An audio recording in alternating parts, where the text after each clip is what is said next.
সহজ পাঠ কটি খণ্ডে বিভক্ত?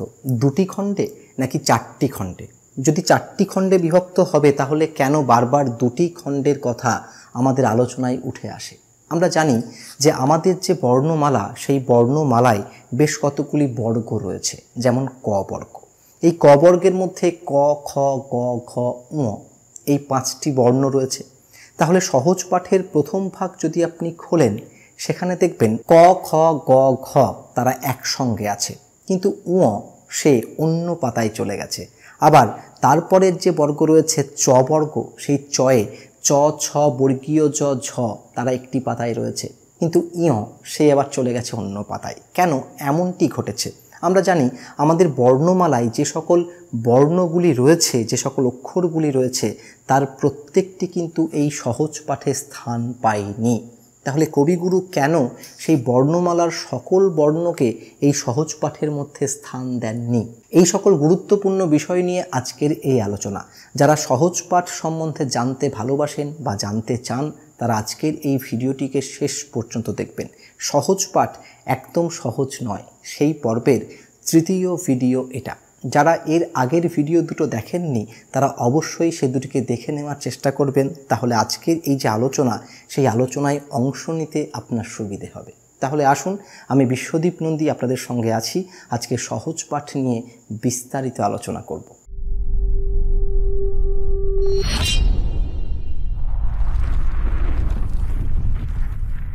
সহজ পাঠের প্রথম ভাগ এবং দ্বিতীয় ভাগ, যেগুলি পাঠ্য পুস্তক রূপে প্রত্যেকটি প্রাথমিক বিদ্যালয়ে দেওয়া হচ্ছে, তার মধ্যে যা কিছু লেখা রয়েছে সেই সবটাই লিখেছেন কবিগুরু রবীন্দ্রনাথ ঠাকুর মহাশয়।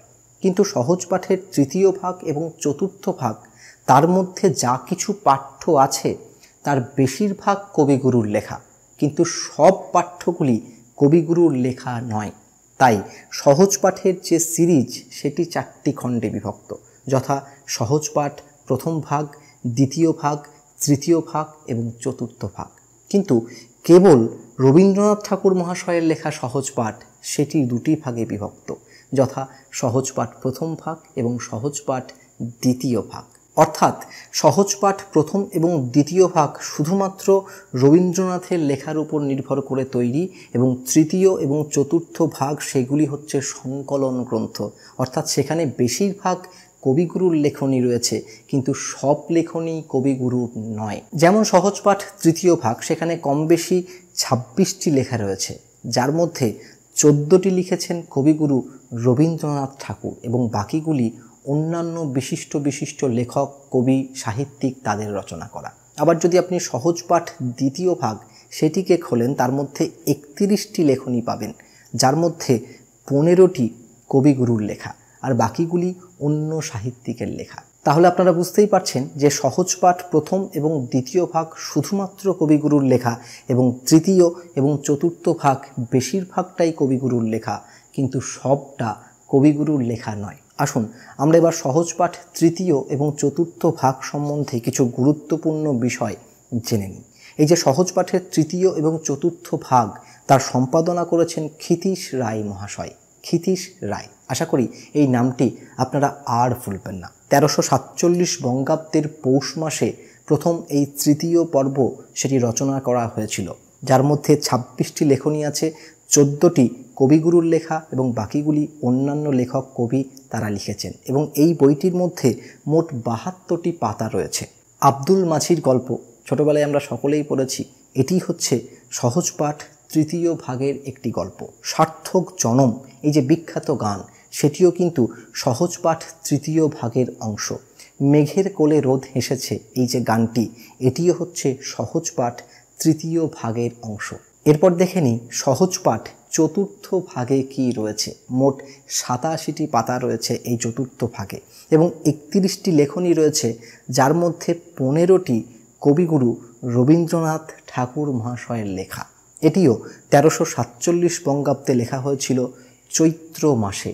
আমি ভয় করব না, ভয় করব না, এই যে বিখ্যাত গান, এই বিখ্যাত গান কিন্তু সহজ পাঠ চতুর্থ ভাগ থেকে নেওয়া। এবারে আসুন এই সকল আলোচনা ছেড়ে আমরা প্রবেশ করি আগের দিন যেখানে শেষ করা হয়েছিল সহজ পাঠ প্রথম ভাগ। সহজ পাঠ প্রথম ভাগের এই যে ব্যঞ্জন বর্ণের কাছে যদি আমরা চলে আসি তাহলে প্রথমেই পেয়ে যাব ক বর্গ। ক বর্গে ক, খ, গ, ঘ এবং ঙ এই 5টি বর্ণ রয়েছে, যেগুলিকে বলা হয় কণ্ঠবর্ণ। কিন্তু আপনি এখানে দেখতে পাচ্ছেন যে ক বর্গের মধ্যে ক, খ, গ, ঘ স্থান পেয়েছে, কিন্তু ওই যে এই কণ্ঠবর্ণ সে কিন্তু এখানে নেই, সে আলাদা একটি পাতায় রয়েছে। কেন আলাদা একটি পাতায় রয়েছে? কারণ এই যে এ হচ্ছে নাসিক্য বর্ণ।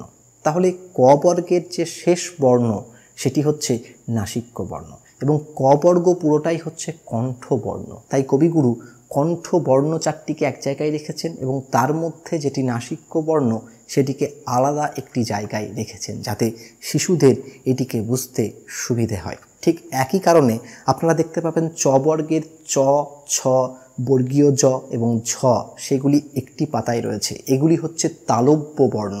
এগুলিকে আমরা তালুর সাহায্যে উচ্চারণ করি, কিন্তু এই তালব্য বর্ণের মধ্যেই রয়েছে ইয়। সেই ইয়কে কিন্তু অন্য একটি পাতায়, অন্য একটি জায়গায় স্থান করে দেওয়া হয়েছে। কেন না, তার উত্তর হচ্ছে এই যে ইয় সেও হচ্ছে নাসিক্য বর্ণ। তাহলে এই যে বর্গের মধ্যে যেগুলি নাসিক্য বর্ণ সেগুলিকে আলাদা করে হাইলাইট করার জন্য অন্য একটি পাতায় স্থান দেওয়া হয়েছে। ঠিক একই রকমভাবে আপনারা যদি মূর্ধন্য বর্ণ মূর্ধার সাহায্যে উচ্চারিত হয় সেগুলির দিকে চোখ রাখেন, ট, ঠ, ড, ঢ, মূর্ধান্য ন, তাহলে এই যে মূর্ধান্য ন সেও কিন্তু একটি অন্য পাতায় স্থান পেয়েছে, আপনারা পাশে দেখতে পাচ্ছেন। কেন অন্য পাতায় স্থান পেল?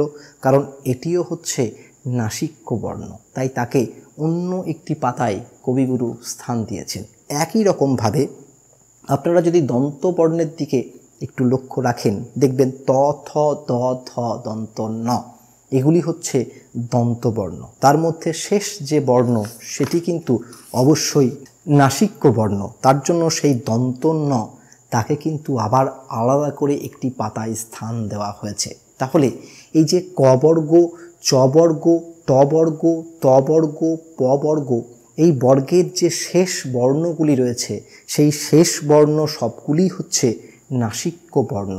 তাই শিশুদের কাছে এই নাসিক্য বর্ণের বোধ সেটাকে স্পষ্ট করার জন্য কিন্তু তাকে আলাদা করে একটি পাতায় রাখা হয়েছে এবং আলাদা করে সেই বর্ণকে নিয়ে ছড়া তৈরি করা হয়েছে। যেমন প, ফ, ব, ভ এই 4টি ওষ্ঠবর্ণকে শেখানোর জন্য এখানে একটি ছড়া দেওয়া হয়েছে যে প, ফ, ব, ভ যায় মাঠে সারা দিন ধান কাটে। কিন্তু এখানেই দেখুন এরপরেই যে ম রয়েছে, যাকে আমরা নাসিক্য বর্ণ বলতে পারি, সেই ম কিন্তু এই প বর্গেরই অন্তর্গত, কিন্তু তাকে শেখানোর জন্য আলাদা করে একটি ছড়া কবিগুরু এখানে লিখেছেন। যেমন ম চালায় গরু গাড়ি ধান নিয়ে যায় বাড়ি। এরপরে আমরা দেখতে পাবো যে অন্তস্থ বর্ণের সেই যে ধারা সেটি শুরু হচ্ছে, সেখানে অন্তস্থ জ, র, ল, ব স্থান পেয়েছে। এগুলি সবই হচ্ছে অন্তস্থ বর্ণ এবং তারপরে রয়েছে তালব্যস্ব, মূর্ধান্যস্ব এবং দন্তস্ব। এগুলিকে আমরা অনেক রকম ভাগে ভাগ করতে পারি। যেমন এগুলিকে তালব্য, মূর্ধা, দন্ত এই হিসেবে ভাগ করা যায়, এগুলিকে অঘোষ এবং ঘোষ সেই হিসেবেও কিন্তু ভাগ করা যায়। তাহলে এই যে 3টে তালব্যস্ব, মূর্ধান্যস্ব এবং দন্তস্ব সেগুলিকে কবিগুরু আলাদা করে একটি ছড়ার মাধ্যমে শিশুদের শেখানোর চেষ্টা করেছেন। এরপর যদি আমরা পাতা উল্টাই সেখানে হ এবং কয়ে মূর্ধন্য শয়কে দেখতে পাবো, কণ্ঠবর্ণ, ঘোষবর্ণ, এবং এখানে কিন্তু স্বরবর্ণের যে পরিচয় প্রদান সেটি শেষ হয়েছে এবং এরপরেই প্রথম পাঠ বনে থাকে বাঘ, গাছে থাকে পাখি শুরু হয়ে গেছে। তাহলে স্বরবর্ণের যে ব্যাপার সেটা তো এখানেই শেষ হয়ে যায় না, এরপরে কিন্তু আরও রয়েছে। তাহলে সহজ পাঠে সেটা নেই কেন?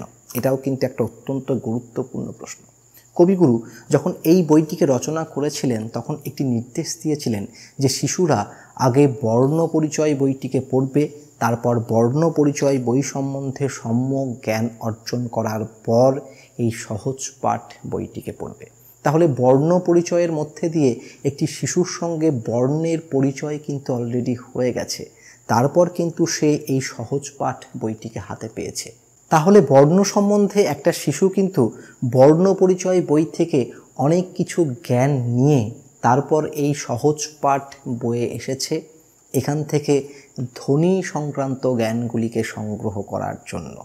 যে প্রথমে সেই ঈশ্বরচন্দ্র বিদ্যাসাগর মহাশয়ের বর্ণ পরিচয় বইটিকে পড়ে সেখান থেকে বর্ণ সম্বন্ধে সম্যক জ্ঞান অর্জন করে তারপর এই সহজ পাঠ বইটিকে পড়া শুরু করবে এবং এখানে বর্ণের সঙ্গে সঙ্গে ধ্বনি সম্বন্ধে প্রাথমিক জ্ঞান অর্জন করবে এবং তার মধ্যে দিয়েই বাংলা ভাষা একটি শিশুর কাছে সাহিত্যের তরে উন্নীত হবে।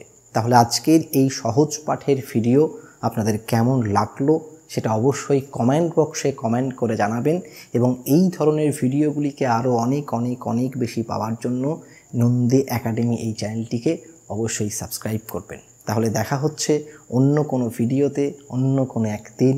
ততক্ষণের জন্য আপনার এই বন্ধু বিশ্বদীপ নন্দীকে বিদায় দিন।